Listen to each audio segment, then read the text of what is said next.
Good morning.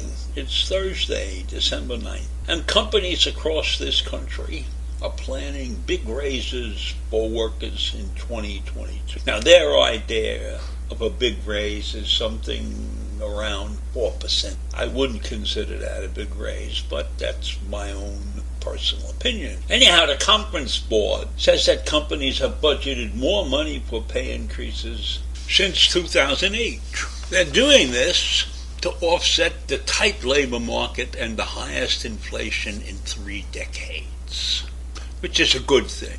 And the survey also showed that they plan on raising salary ranges, which would mean a higher minimum wage and then a higher wage in whatever category you exist when you reach the end of that category, You know many companies have a wage range for each job, so somebody can work and make $16 to $18 an hour and things like that. So those wage ranges are going to be expanded, and that's a good thing. That could be a very good thing. Notice I said could be, because you know what's going to happen. In order to sustain the rise in wages, companies are going to charge more for their goods and services. So consumer prices are going to go higher. Right now, we have this proposal of a 4% raise increase, but inflation is running at 6%. So you got a big raise, you got money in your pocket, but you're 2% behind. Does that make sense? It does to the corporations. And so we're going to pay people more money, but on top of that, in order for us to pay them more money, we're going to raise the prices of our services and goods, etc. So does that mean that we won't be in the same place we are in right now? I can't believe that there'd be that much difference. If the prices for everything goes up and your wages go up, you're even, you're running even, and we are behind right now, But it's a good thing that corporations are at least thinking about giving people more money. And maybe that will improve the job hunting situation. Because if the jobs are getting more higher wages, then there'll be people moving around a little bit, and maybe people will come out of their self-imposed unemployment. Who knows? We'll have to wait and see. Now, as I said before, you're going to get a raise, but the prices are going to increase. And the Federal Reserve is not sure how long that's going to go on. So wouldn't it be nice if you got the raise and then the prices went down a little bit? But nobody's sure that's going to happen. And we definitely know that there's no business that is going to run at a loss for very long. So if the prices don't stabilize, then all of this talk about a wage increase is not really going to do a hell of a lot of good for a lot of different people, especially the low end of the scale. The people who are,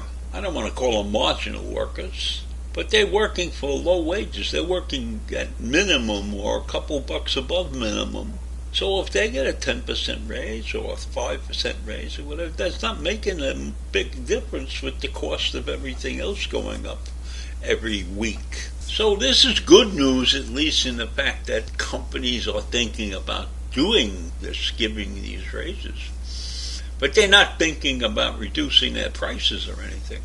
Maybe instead of giving raises, if they thought about reducing prices, we might be better off. I don't know. We'll have to wait and see. But meanwhile, this is an up-in-the-air situation.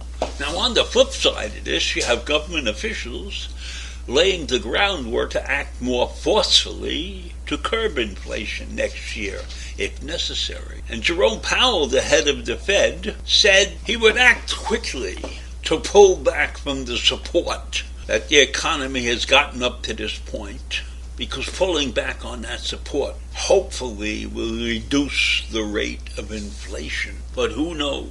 It's a guessing game.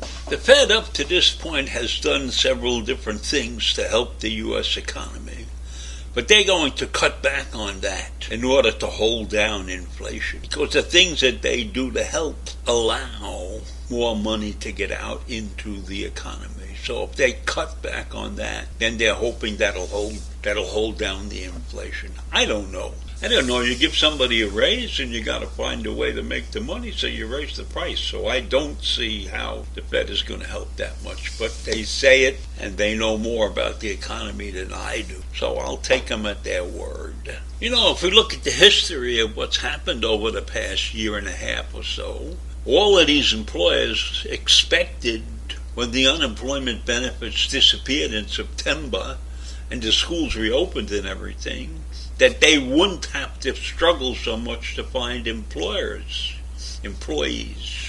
workers. But that hasn't happened. They're still having a problem finding workers. So maybe if they give these big increases, some people will go back to work, and maybe they won't. Not if the prices continue to rise. It's a conundrum. Now, I know that companies since September have been giving higher salaries to employees that they're hiring, but they still haven't been able to get enough people to go back to work. So more money is not necessarily the answer. But if inflation keeps roaring along, then more money is an answer of some kind, but you got to keep up with it. So we have a lot of things that are going to happen in the near future with respect to wages and prices and everything. And nobody's quite sure exactly what the right answer is. But I'm pretty sure that you can give people a $10 raise, but if the cost of goods goes up and wipes that $10 out, what have you done? Not much. Not much. And I can appreciate the fact that if people want to make more money, somebody has to pay your salary somehow. And the only way they're going to do it is to get a new price for the services or the goods that they're selling. So this is just a big circle. We're just running around chasing our tails, so to speak. And then here's another thing. If you keep giving higher increases to the new hires, then the older employees who've been on the job for a while will expect a larger raise also. So this is a big circle, an evil circle, so to speak. Difficult to control. And let's add this to the equation, that right now there are almost 3 million jobs more than there are unemployed workers. So even if everybody was working, we would still have 3 million jobs to fill. How about that? So I ask you to sit back and try to figure this mess out. It's extremely difficult because it's a great big balancing act, and it's very, very hard to come out ahead no matter which side you're on. So I leave you with that this morning, and I hope you have a great day. I'll see you tomorrow. Bye.